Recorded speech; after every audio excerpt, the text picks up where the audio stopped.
Magandang hapon mga kabay. Ito na po yung pang 12 ko na repair mga kabay. 1, 2, 3, 4, 5. Ayan. Ito na yung pang 12 na repair. Bali still 670 pa rin mga kabay. 39116 L. Ayan. So ito mga kabay, sinaksak ko siya. Hindi siya gumagana. Ayan. Ayan. Wala pong tunog. So titingnan natin mga kabay kung anong dahilan. So tara, samahan nyo ako. So yan mga kabay, niluwagan ko na po yung mga screw. Babaklasin na natin mga kabay. Yan. So check natin yung cord nyo mga kabay.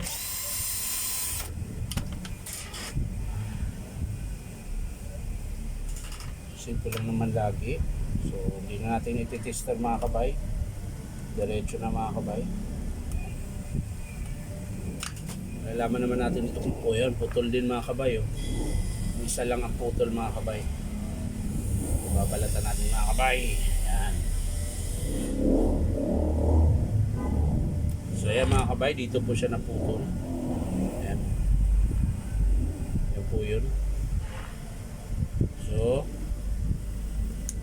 putulin natin mga kabay. At ibabalik natin sa kanyang pinalalagyan. So Merry Christmas pala sa inyo lahat mga kabay. Sana po ay maging masayang ating Pasko. Ayan. So kahit naman hindi araw ng Pasko mga kabay, kailangan pa rin natin maging masaya. Ayan. Kahit malungkot ka mga kabay, masaya na rin. Daling sabihin.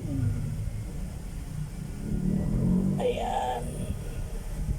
So yan na mga kabay, hihigpitan ko na po. Ayan. Hihigpitan ko na po siya. Ayan. Tingnan natin, sana wiring din. Ayan. Tapos, syempre yung cord clamp, huwag kalimutan. Ayan. Sa mga gustong bumili pala nito mga kabay, still 670 heat gun. Ayan.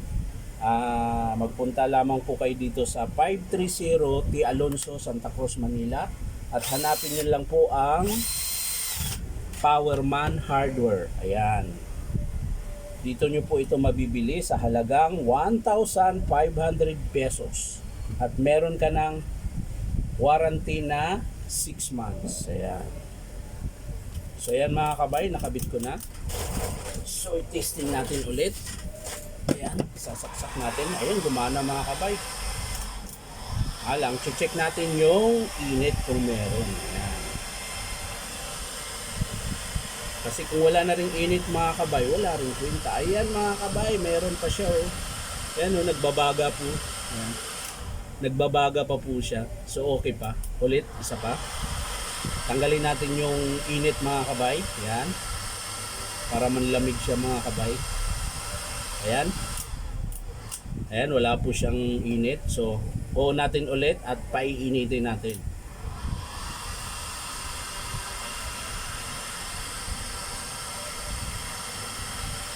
Ayan, mainit na. So, yan lang po ang sira mga kabay. Wiring lang din. So, isasara na natin mga kabay. So, yan mga kabay. Isang screw na lang ang ating hinihigpitan. At tayo matatapos na po. Ayan. Lalagay na natin ito mga kabay. Yan. Tapos testing natin ulit.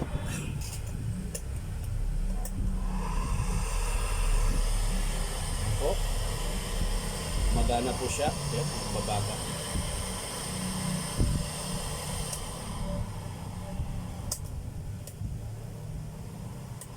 So okay na mga kabay, wiring lang ang sira. So yun lang po. Maraming salamat sa panonood.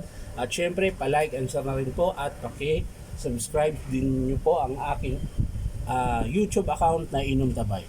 So yan lang po mga kabay. Bye-bye!